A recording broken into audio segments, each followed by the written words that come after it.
Ndonjëherë, komunikimi pa fjalë është më kumbues se ndikues se fjalit të shumta argumentuese. Ja se si na tregohet një ngjarje që i shkon për shtat këtij pohimi.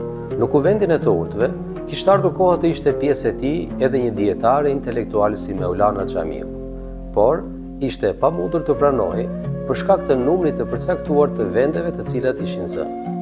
Një ditë, njëri prej antarëve të këtij kuvendi ndoron jetë. Me ta dëgjuar Mevlana, shkon e paraqitet tek porta e kuvendit. Nëpërmjet një punësi, i dërgon fjalë të urtëve për ta pranuar në vendin e mbetur bosh. Pa e ditur që, ndërkohë, sapo e kishte zënë antarësimin dikush tjetër. Të urtët e kuvendit u zun ngusht pasi ja dinin vlerën dhe peshën intelektuale që kishte një njeri si Mevlana. Menduan që refuzimin ta bënin me një gjest. Nëpërmjet punësit, i dërguan Mevlanës një gotë plotë për plot me ujë, duke lënë të kuptojë se nuk kishin vend mes tyre.